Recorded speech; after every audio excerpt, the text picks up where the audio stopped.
This story begins in the summer of 1970 when an 11-year-old Boy Scout from Cambridge, Nebraska, by the name of Greg Lovelady, packed up his camping gear and headed off to summer camp. Having spent previous summers swimming in the nearby Republican River gave Greg the confidence to enter the BSA mile swim event. Although he was the youngest swimmer in camp, by the end of the week he was the first one to complete the challenge. A couple of years later, Greg and his family moved to Plainville, Kansas, where his Boy Scout adventures were relatively unknown. You see, by that time, Greg had developed a new love.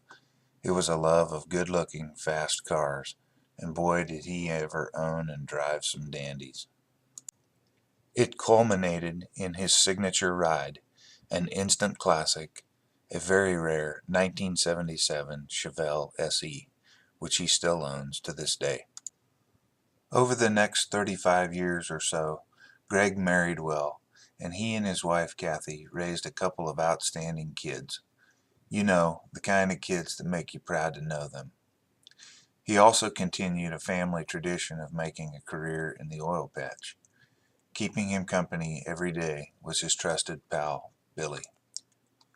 Billy quickly became one of the most well-known and loved dogs in the oil field and on Facebook. Then one frightening day, Greg was diagnosed with stage 4 cancer, the kind that very few people survive. With limited treatment options available, Greg summoned all his courage and strength, as well as a loyal group of prayer warriors, to fight the demon in his body. It is not uncommon for people sensing their own mortality to reminisce about the many blessings and happy memories received in their lifetime. For Greg, this manifested itself in a steady stream of throwback pictures showing up on Facebook, including the Boy Scout photos at the beginning of this slideshow. Seeing those pictures made me realize that Greg and I had both swam the BSA mile in our youth, but did not know it until almost 40 years later. By the summer of 2015, Greg had been battling cancer for 2 long years. With the help of some very expensive experimental drugs, thousands of prayers, the support of his loving brother Mike, who had been battling with cancer himself, Greg had beaten very long odds and had successfully beaten back the tumors, while his PSA had returned to barely detectable. But the fight had taken its toll.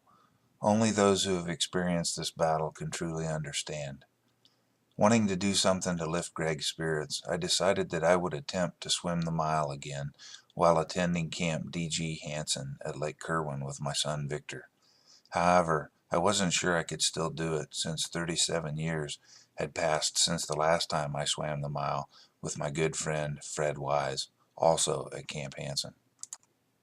Well, as many of you know, on June 12, 2015, I made it, and I've been swimming miles dedicated to Greg Lovelady ever since. Some people have asked me, why am I doing this? Well, mainly for moral support. You see, when you're fighting for your life, you have to keep going, even when you're weary. I promised Greg that if he would keep on fighting, then I would keep on swimming. Well, it's September 2016 now, and I'm very close to completing my goal of swimming 100 miles for you, Greg, while simultaneously working on another series of swims for my sister Sandra Hickert, who is battling chronic respiratory ailments. As I've updated you, Greg, on my progress, both in cumulative distance and faster speed, you have thanked me for each and every mile. But truthfully, Greg, it's I that should be thanking you. You see, your strength and courage has inspired me to do something I didn't think was possible. If someone would have told me 15 months ago that I would swim 100 miles for a friend, I would have said they were crazy. But ultimately, it's just another example of one of my favorite Bible verses, Philippians 4:13. I can do all things through Christ who gives me strength.